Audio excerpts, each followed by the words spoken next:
Hello and welcome. This is Digital Pulse.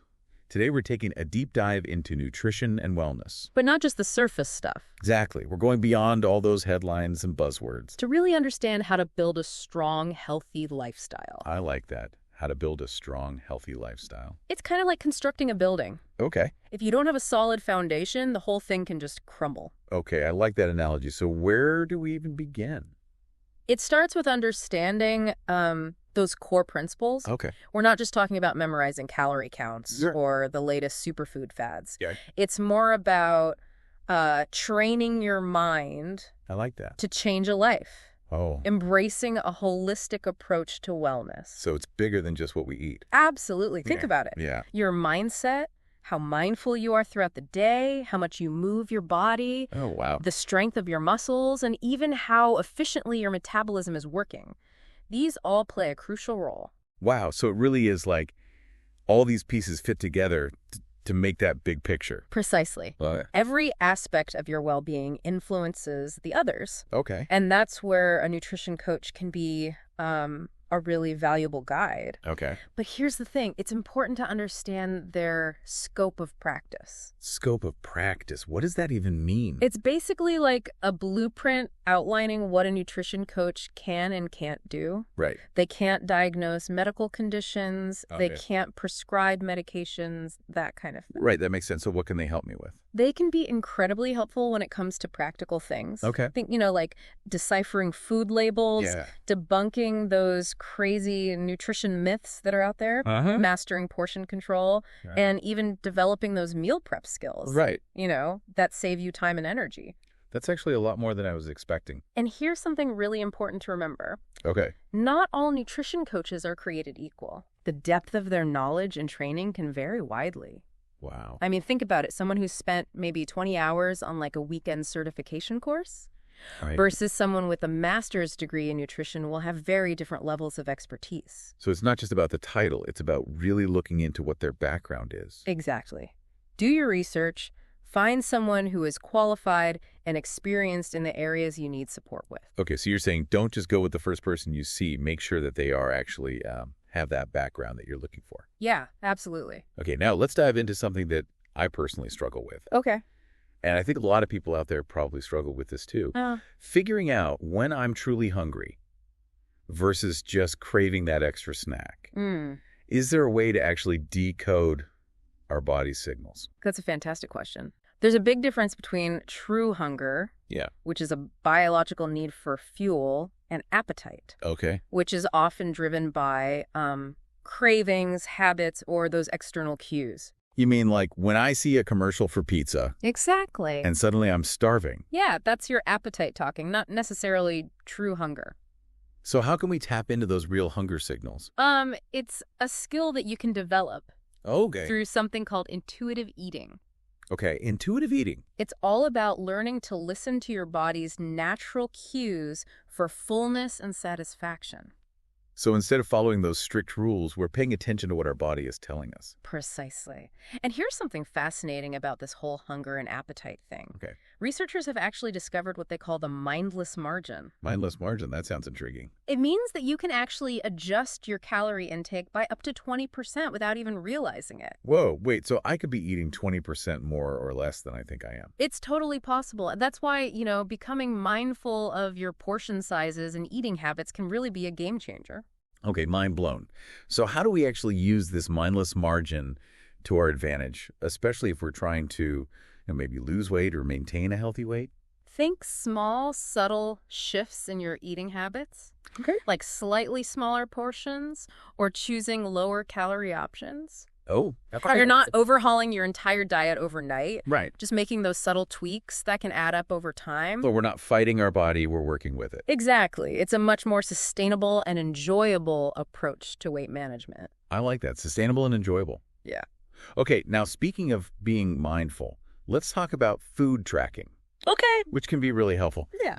But I've heard of food diaries, and honestly, the thought of writing down everything I eat just feels overwhelming. You're not alone. Food diaries, where you record everything you eat and drink, Yeah. can be really time-consuming. Right. Plus, they rely on you accurately estimating those portion sizes, which Yeah. can be tricky. And let's be honest, sometimes we're not totally truthful with ourselves about those late-night snacks. That's where some of those other methods can come in handy. Okay, what are the methods? Like a 24-hour recall, where a trained interviewer would ask you to recall everything you ate in the past day.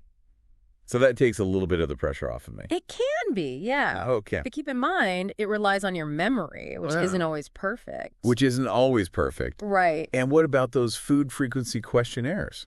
Those are great for getting a big picture view of your typical eating patterns over, like a longer period of time, like a month or even a year. Right. But they might miss those day-to-day variations. Right, so each method has its own pros and cons. Exactly. The key is to choose the method that aligns best with your needs and preferences. Okay. And of course, there's technology. Oh, yes, the world of apps. Exactly. All those apps and wearable devices that promise to track our every bite and sip. Right.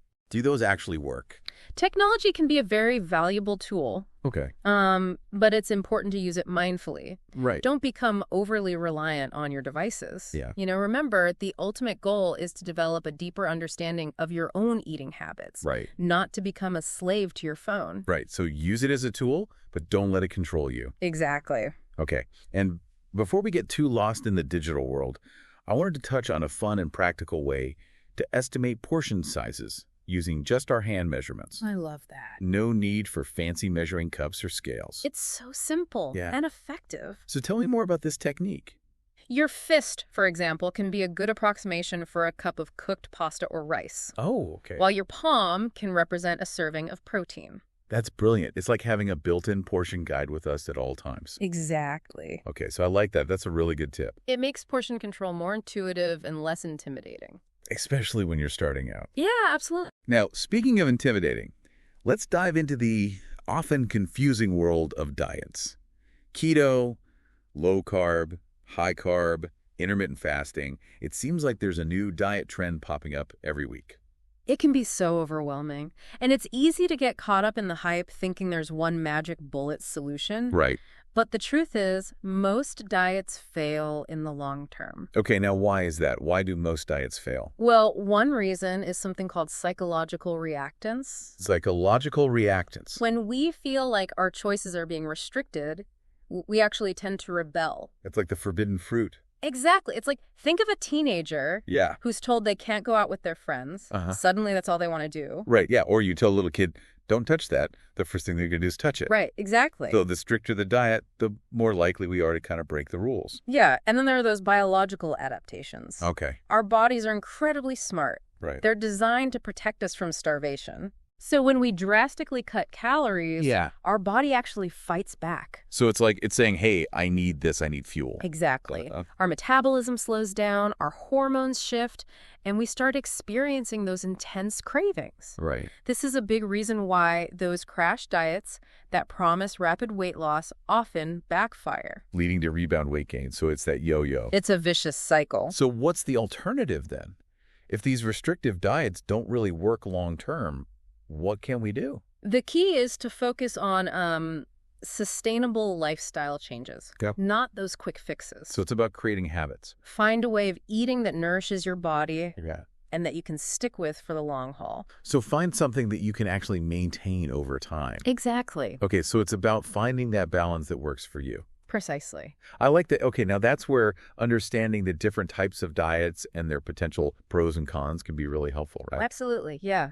So let's start by unpacking one that's been super popular lately, the ketogenic diet.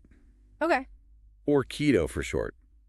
Keto. I've heard so much about it, but honestly, I'm not entirely sure I even understand what it is.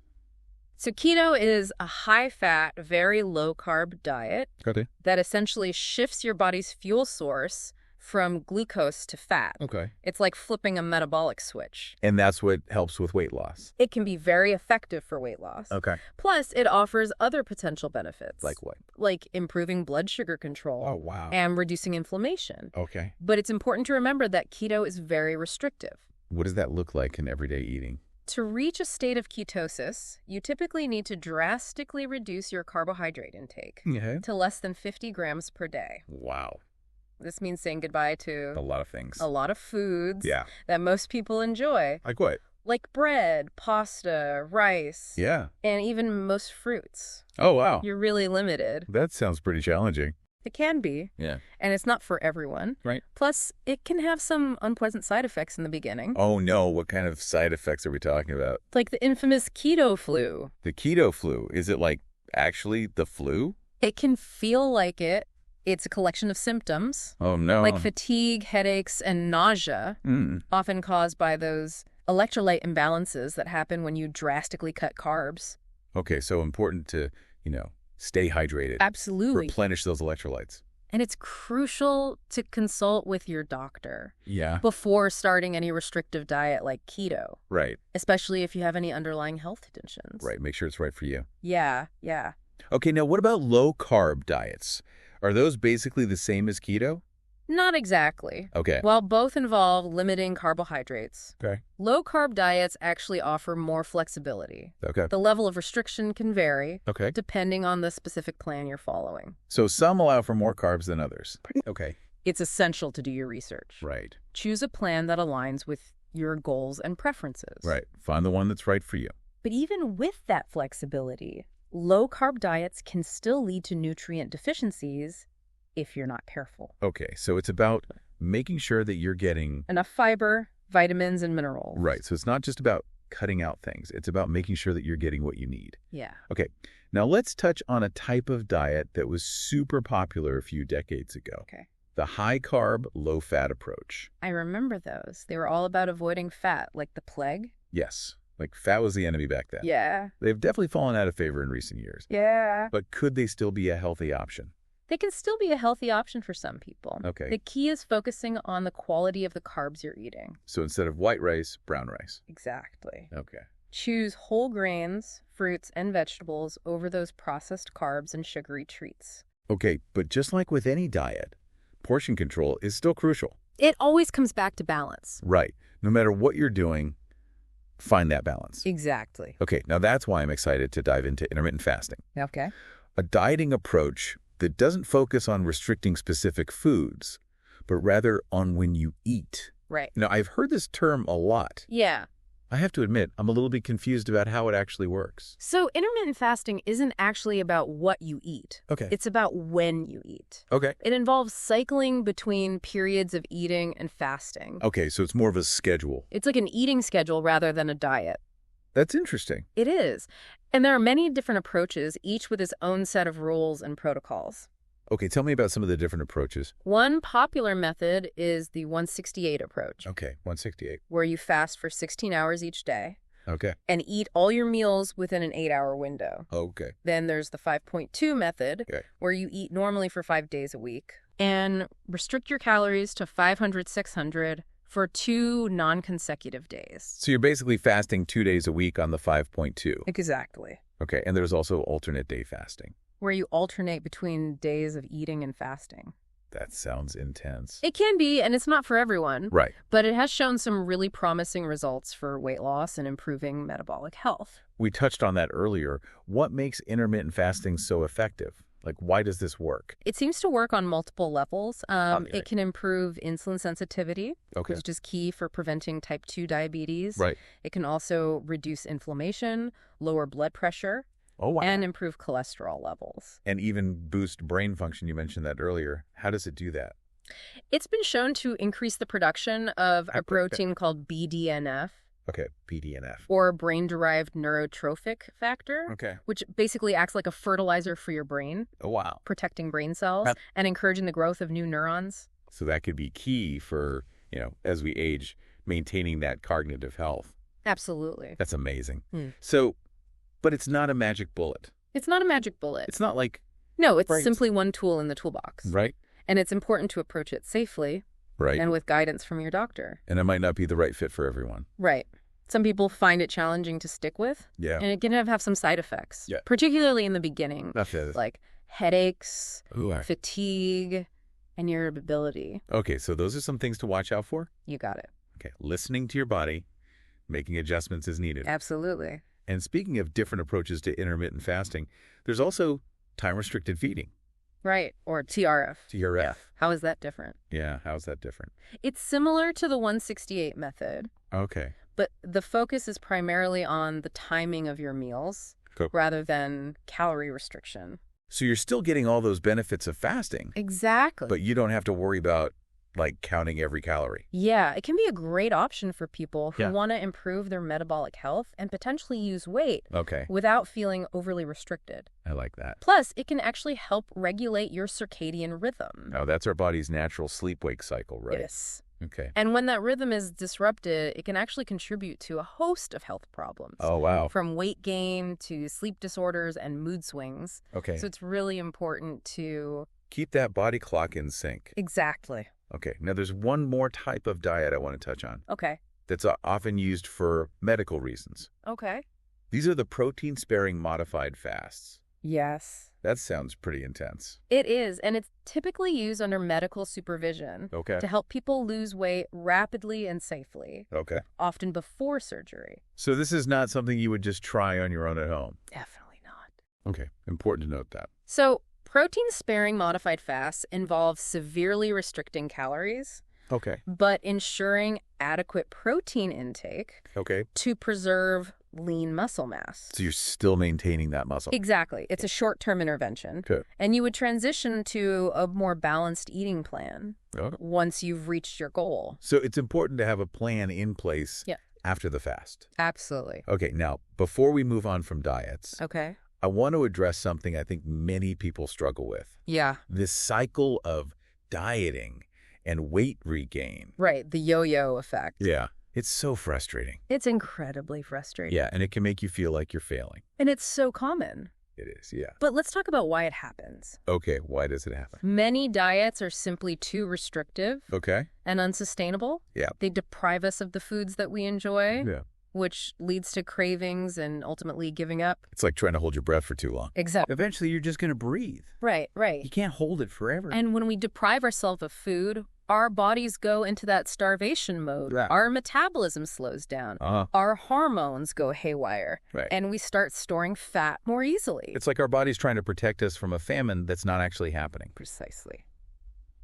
Okay, so how do we break free then from this cycle of dieting and weight regain? The answer lies in focusing on those sustainable lifestyle changes. I'm sensing a theme here. Yes. Sustainable changes. Sustainable changes are key. Not quick fixes. So instead of going on a diet, we're adopting a healthy way of eating. Exactly. That we can stick with. Find a balance that works for your body, your preferences, your lifestyle.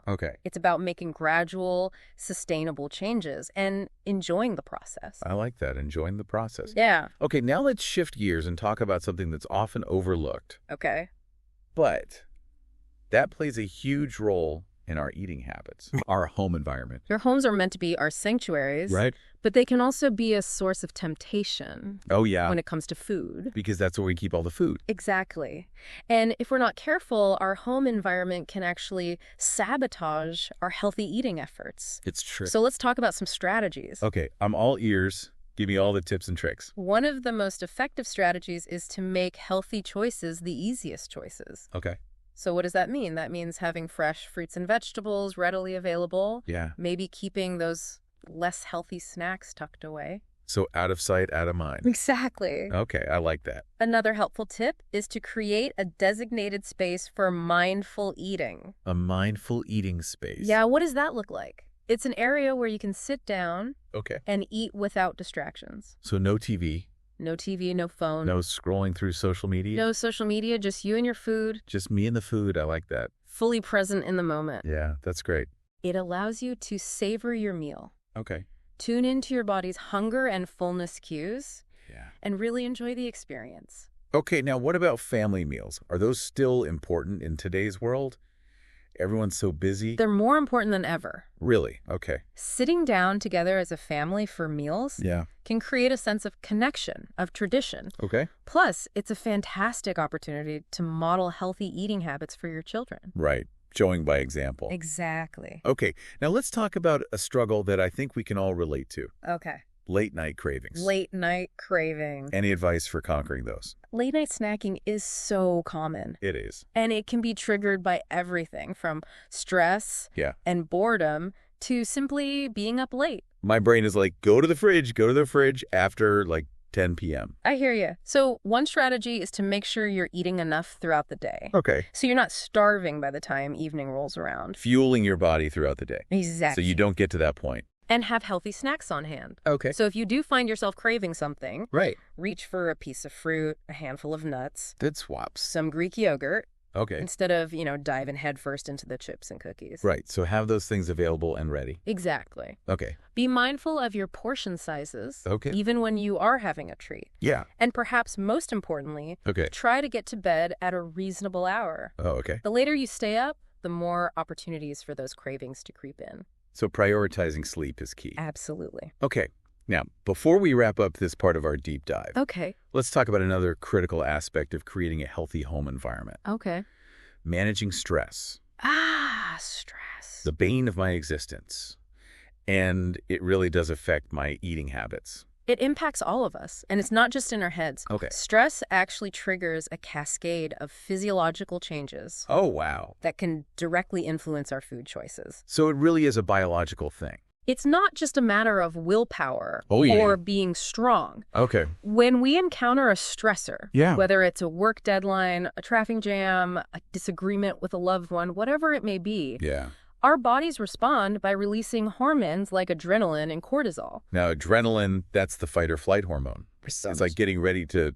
It's a primal response that helps us deal with danger. Confront the threat or run away. Exactly. Our heart rate and blood pressure increase, our breathing gets faster, and our muscles tense up. Okay. It's our body's way of mobilizing resources to handle the situation. And cortisol is often called the stress hormone. Right. What does it do?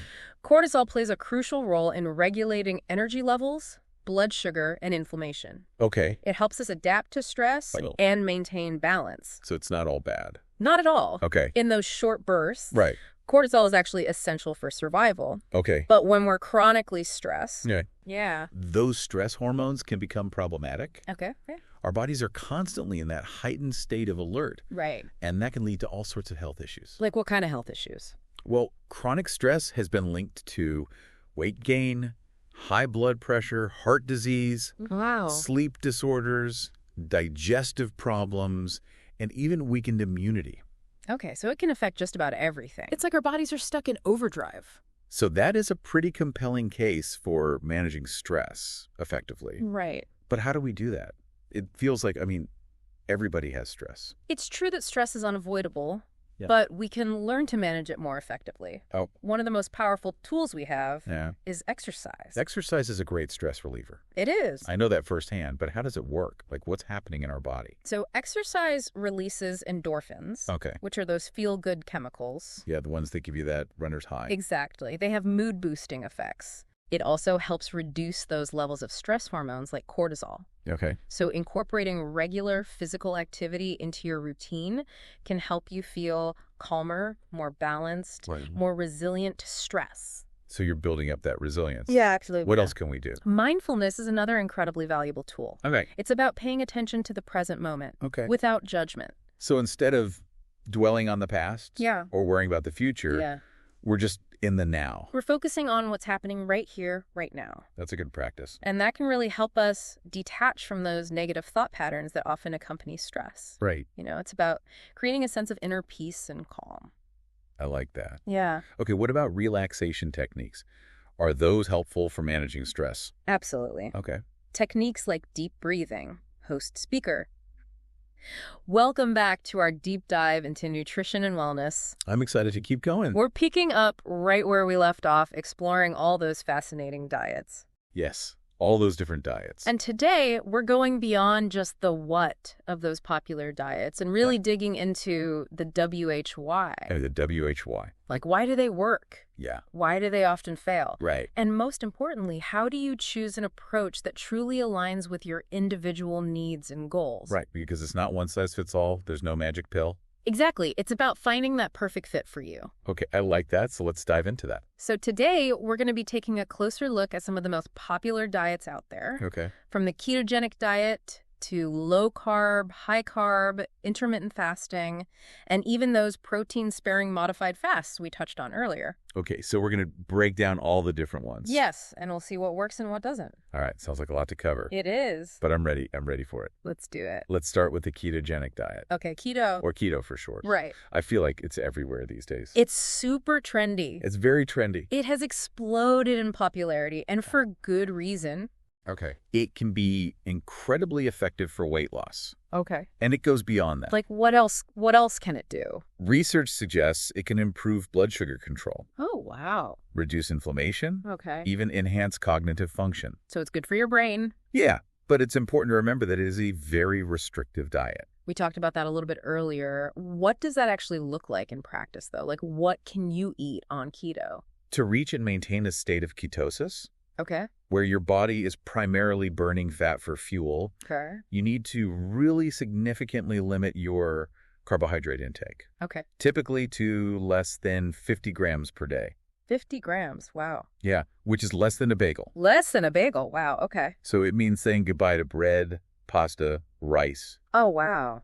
Most fruits. It sounds like you're giving up a lot. You are. Uh-huh. The focus is on healthy fats, like those found in avocados, nuts, seeds, and olive oil. So it's not just like, eat all the bacon and butter you want. Definitely not. Okay, important distinction there. The quality of the fat you consume is still crucial on any diet. Right. Especially keto. Okay, so you still have to be mindful. Yeah, and while it can be really effective, okay, even offer those additional benefits we talked about. Yeah. It's not a good fit for everyone. Right, and it comes with those not so pleasant side effects sometimes in the beginning. Yeah, that keto flu can be tough. Yeah, the keto flu, you were saying that's when the electrolyte imbalances. Exactly. When you drastically reduce your carb intake like that, yeah, it can throw your electrolytes out of whack. Okay, so staying hydrated, making sure you're getting those electrolytes. Very important. Okay. And as always, talk to your doctor. Yeah. Before starting any restrictive diet like keto. Right, especially if you have underlying health conditions. Yeah. Make sure it's a good fit for you. Yes, absolutely. Okay, now, what about low-carb diets? Are they basically the same as keto, just a little bit less strict? They do share that principle of limiting carbohydrates. Okay. But they offer more flexibility. Okay, so there's like a range there. Exactly. The level of restriction really depends on the specific plan you're following. Okay, so there's a spectrum of low-carb approaches. Exactly, and that's why it's essential to do your research. Okay. And choose a plan that fits your individual goals and preferences. Okay, so find the one that's right for you. Yes, but even with that flexibility, low-carb diets can still lead to nutrient deficiencies if you're not mindful. Right. So it's about making sure that you're getting enough fiber, vitamins, and minerals. Okay. And making sure you're replacing those things that you're cutting out with nutrient-dense options. Absolutely, yeah. Okay. Now, let's revisit a type of diet that was all the rage a few decades ago. Okay. The high-carb, low-fat approach. Oh, yeah, I remember those. Yeah, like fat was the enemy. Fat was the enemy back then. Yeah, I remember that. Everything was low-fat, non-fat. Yeah, they've definitely fallen out of favor. They have. But could they still be a healthy option?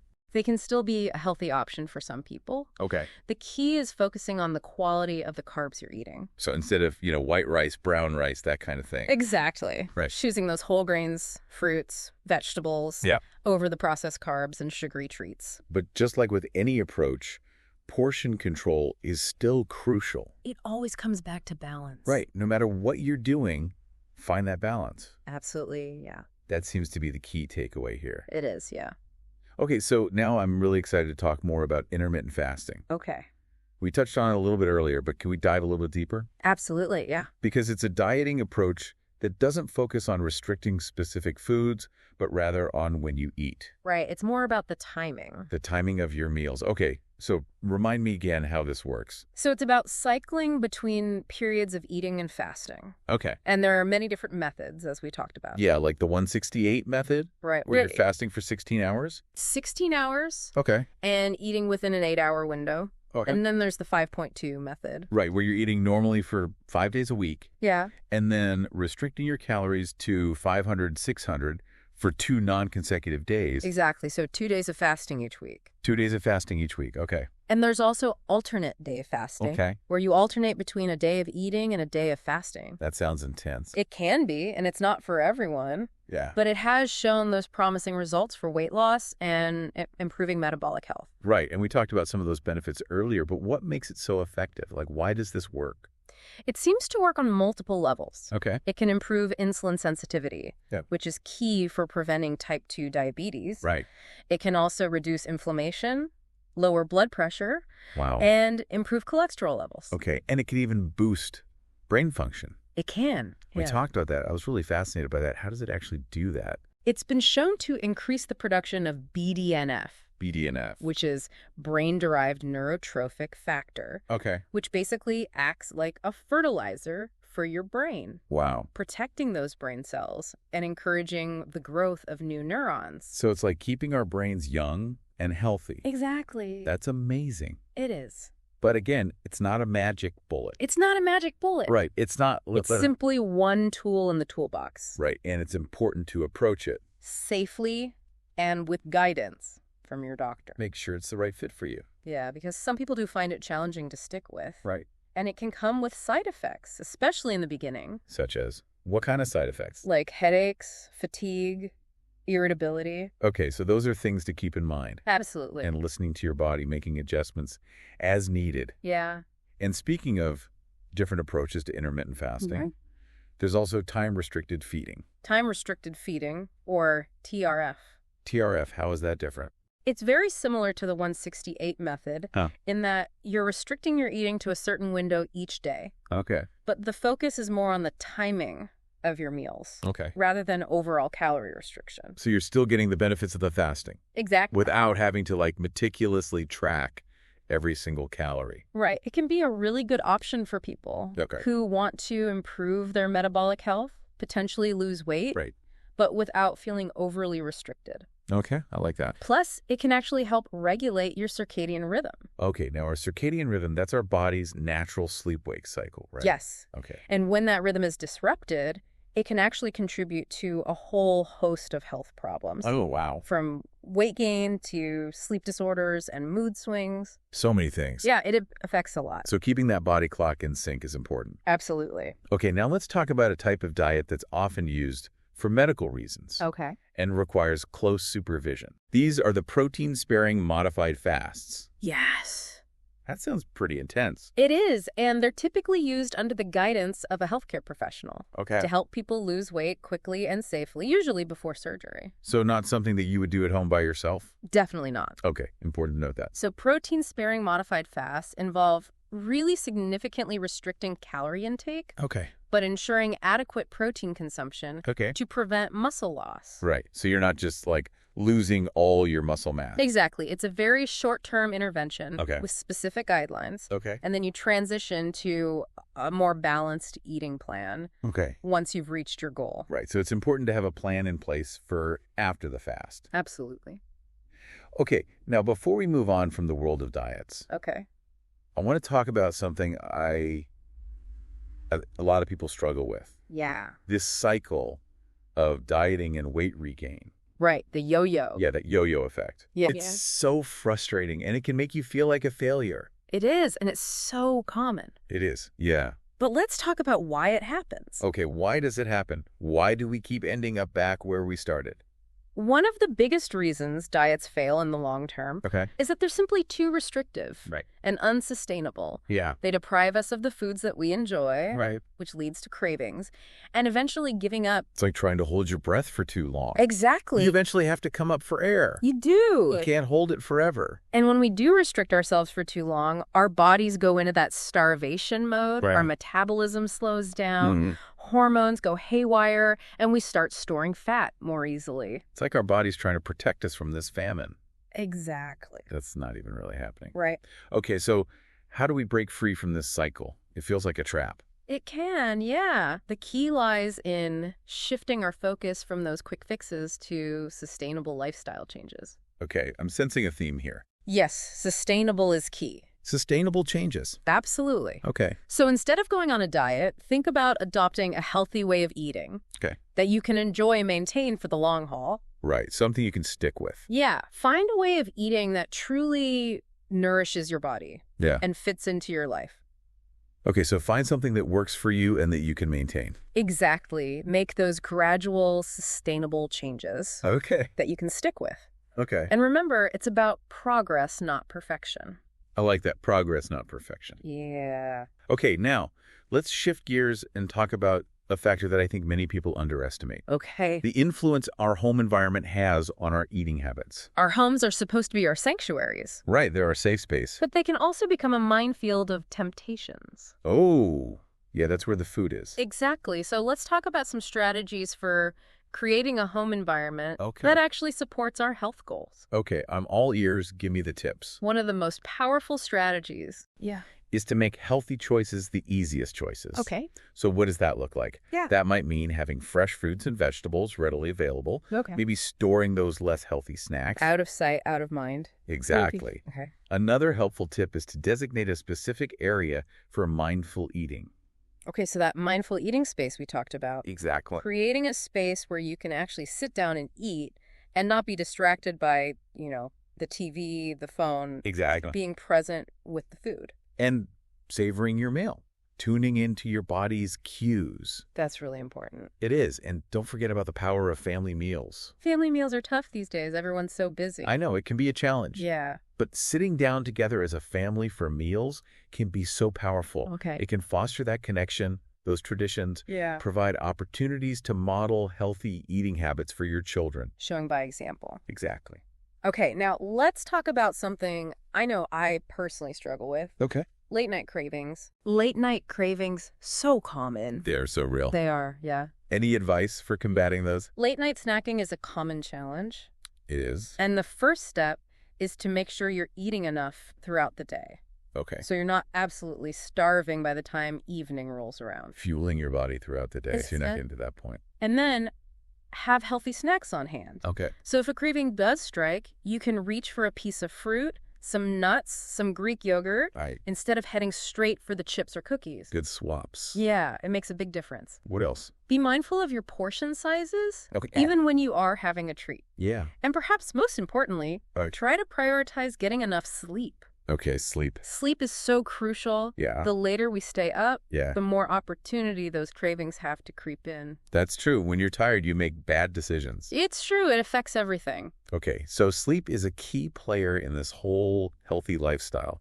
Absolutely. Okay, now let's talk about another factor that can significantly influence our eating habits. Okay. Especially those late night cravings. Okay. Stress. Stress, the worst. It's the worst. It really impacts my eating habits in a big way. It impacts all of us.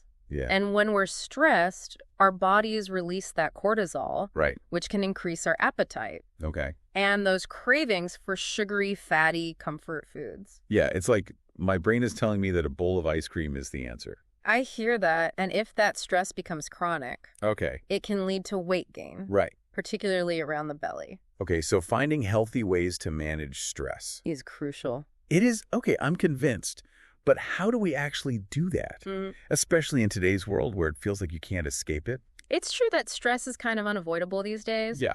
But there are so many powerful tools we can utilize. And it's about finding what works best for you. Okay. Exercise is one of the most effective stress relievers. It releases those endorphins. All right, those feel-good chemicals. Which have those mood-boosting effects. Okay. It also helps to reduce those levels of stress hormones like cortisol. Right. So finding ways to move your body regularly can really help you build that resilience to stress. Okay, so it's like training your body to handle it better. Exactly. And mindfulness is another fantastic tool. Mindfulness. Yeah, it's about cultivating awareness of the present moment. Okay. Without judgment. Okay, so instead of dwelling on the past. Yeah.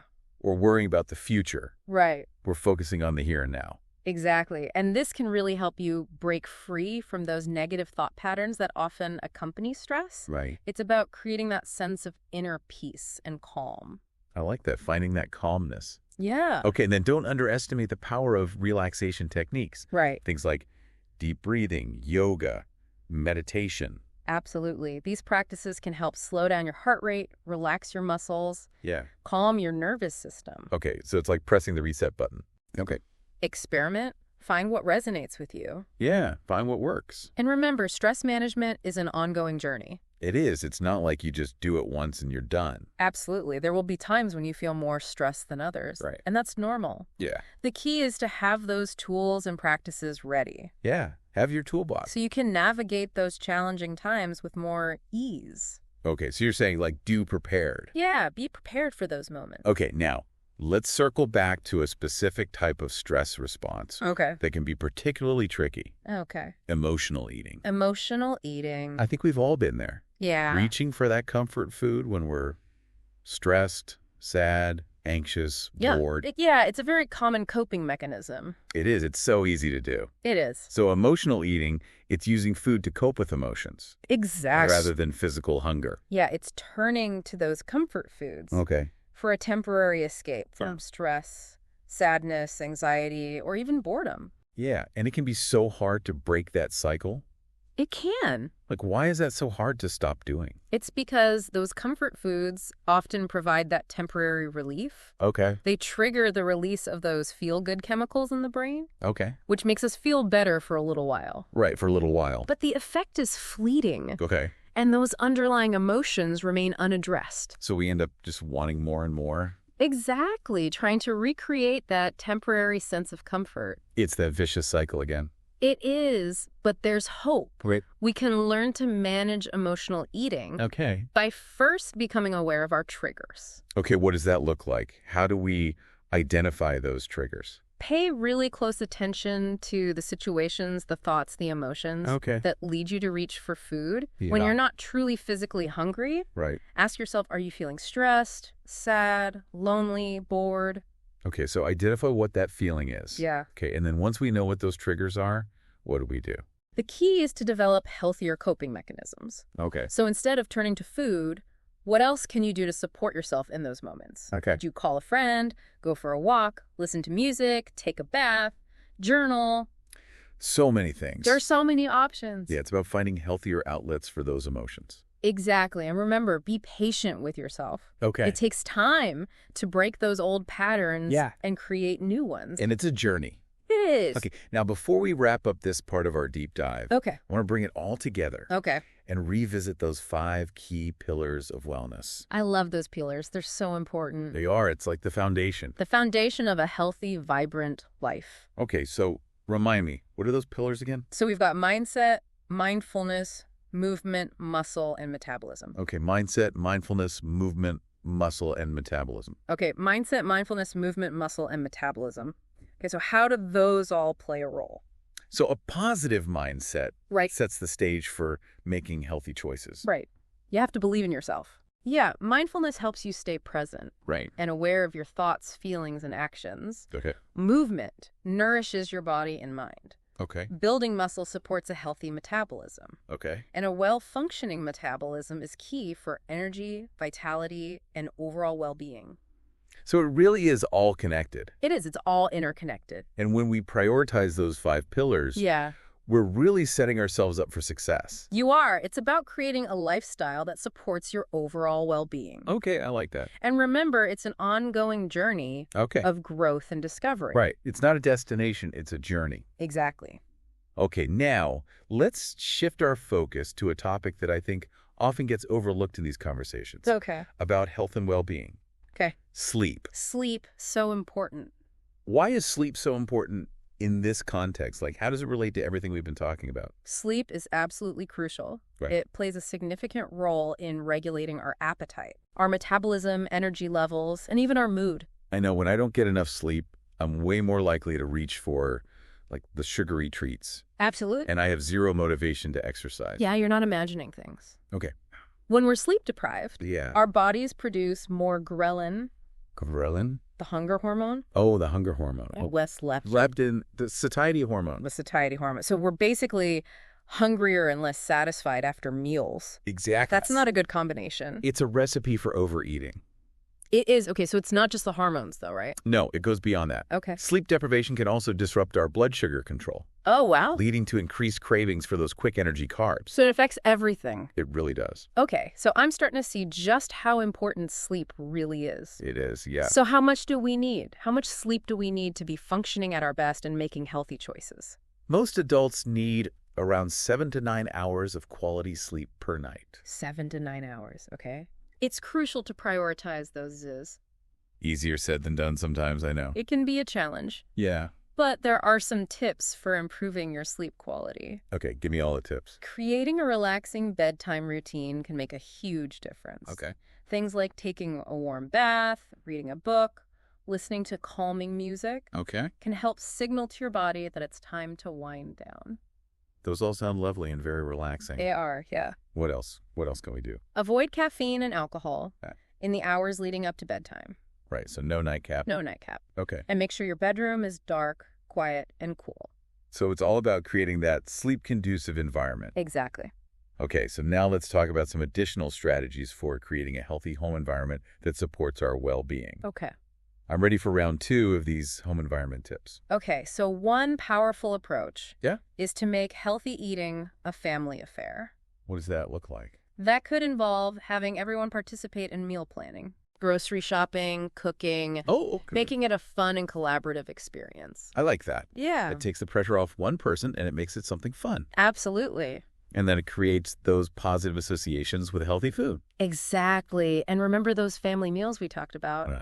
There's such a great way to connect, share stories, and enjoy those delicious, healthy meals together. It's about building those positive rituals around food. And family, absolutely. Okay, now let's talk about those tempting snacks. Is there anything we can do to kind of make our homes more snack-proof? We try. I'm definitely guilty of mindlessly snacking when I'm bored or stressed. It's so common. It is. And the key here is to keep those less healthy snacks out of sight. Out of sight, out of mind. Exactly. Okay. And make sure those healthier options are front and center, ready to grab when hunger strikes. So setting yourself up for success by making those healthier choices more convenient. Exactly. Okay. And remember, creating a healthy home environment takes time and effort. It does. It's a journey. It's a journey. Right, we keep coming back to that. Yeah, it's not a destination. Okay. It's about making those gradual, sustainable changes.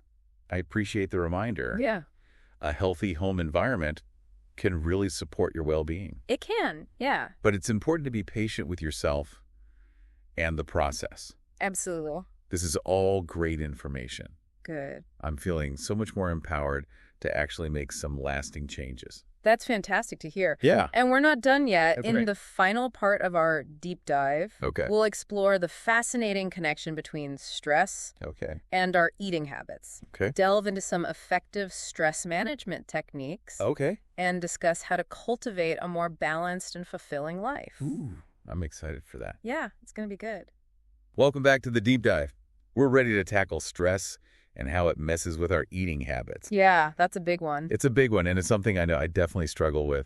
It's a common challenge, and it's not just in our heads. Stress actually triggers all these physiological changes. Oh, wow. That can directly influence our food choices. So there's a real biological reason behind it. It's not just about willpower. Okay, so it's not about being strong. Exactly. It's not just about being strong. Okay, good to know. When we encounter a stressor... Like what? Like a work deadline, a traffic jam. Yeah, those are stressful. An argument, anything like that. Okay. Our bodies respond by releasing hormones like adrenaline and cortisol.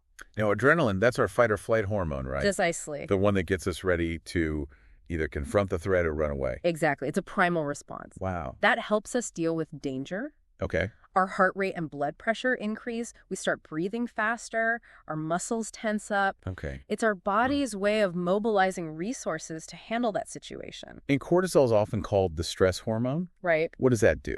So cortisol plays a really crucial role in regulating our energy levels. Okay. Blood sugar and inflammation. So it's not all bad then?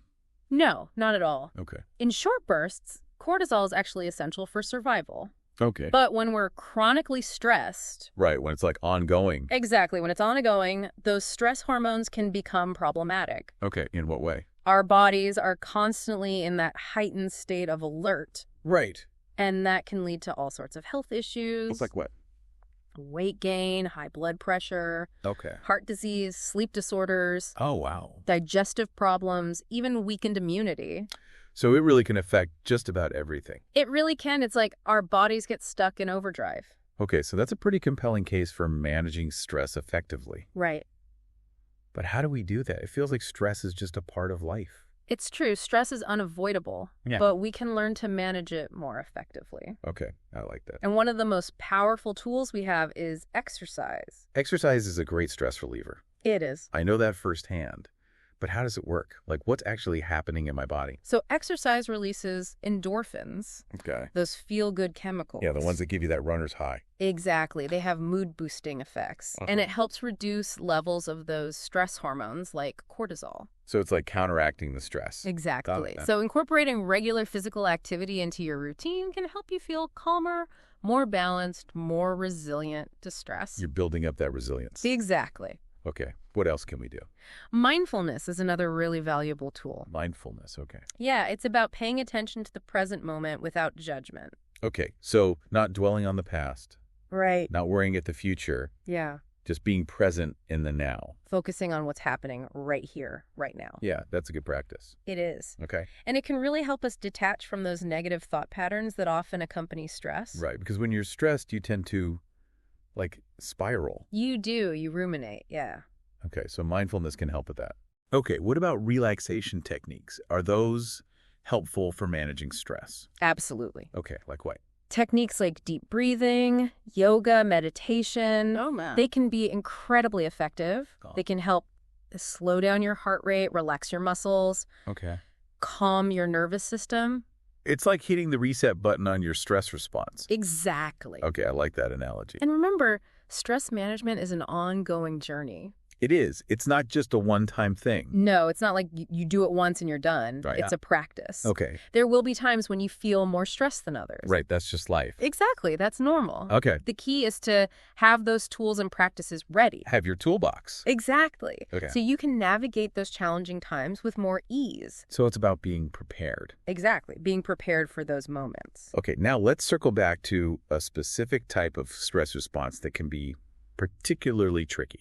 Okay. Emotional eating. Emotional eating, it's a big one. I think we've all been there. We have. Reaching for that comfort food when we're stressed, sad, anxious, bored, all the feelings. All the feelings, yeah. It's a very common coping mechanism. It is. It's so easy to do. It is. So emotional eating, we're using food to cope with emotions. Exactly. Rather than to satisfy actual physical hunger. It's turning to those comfort foods for a temporary escape. Right, like to numb it out. Exactly, from all those things. Stress, sadness, loneliness, anxiety, boredom. Yeah, and it can be so hard to break that cycle. It can. Why is it so hard to stop doing that? Well, it's because those comfort foods often provide that temporary relief. Okay. They trigger the release of those feel-good chemicals in the brain. Okay, so you're getting that, dopamine hit. Exactly. And it makes us feel better for a little while. Just for a little while. But those underlying emotions remain unaddressed. So we just keep going back for more and more. Trying to recreate that temporary sense of comfort. It's a vicious cycle. It is, but there's hope. Okay, good. I need some hope. So we can learn to manage emotional eating. Okay. By first becoming aware of our triggers. Okay, so what does that look like? How do we identify those triggers? Pay close attention to the situations, the thoughts, the emotions that lead you to reach for food when you're not truly physically hungry. Okay. Ask yourself, am I feeling stressed, sad, lonely, bored? Okay, so name the feeling. Exactly. Okay, so once we know what our triggers are, then what? What do we do? The key is to develop healthier coping mechanisms. Okay. So instead of turning to food, right, what else can you do to support yourself in those moments? Okay. Can you call a friend, go for a walk, listen to music, take a bath, journal? Right. There's so many other things we could be doing. There are. It's about finding healthier outlets for those emotions. Exactly. And remember, be patient with yourself. Okay. It takes time to break old patterns and create new ones. It's a journey. It is. It's a journey. Progress, not perfection. Progress, not perfection. I love that. Now, before we wrap up our deep dive into nutrition and wellness, I want to bring it all back together. Okay. And revisit those 5 key pillars of wellness we've been talking about. Yes, those pillars are so important. They are. They're the foundation of everything. The foundation of a healthy and vibrant life. So remind me again, what are those 5 pillars? Mindset, mindfulness, movement, muscle, and metabolism. Mindset, mindfulness, movement, muscle, and metabolism. Okay, how do those all fit together? So a positive mindset sets the stage for making healthy choices. Okay. Mindfulness keeps you present and aware of your thoughts, feelings, and actions. Okay. Movement nourishes your body and mind. Okay. Building muscle supports a healthy metabolism. Okay. And a well-functioning metabolism is really crucial for energy, vitality, and overall well-being. It's all connected. It really is. It's all interconnected. And when we prioritize those 5 pillars, we're really setting ourselves up for success. We are. It's about creating a lifestyle that supports your overall well-being. Yeah, that's a great takeaway. And remember, it's an ongoing journey of growth and discovery. Thank you for joining us on this deep dive into nutrition and wellness. It's been a pleasure. I feel like I've learned so much. Good. So much valuable information. It's been great exploring these concepts with you. Yeah, and remember, knowledge is power. Absolutely. When we understand the science behind our choices, we're empowered to actually create a healthier, happier, and more fulfilling life. I love that. Thank you for joining us. Like and subscribe to our channel. We'll see you in the next deep dive.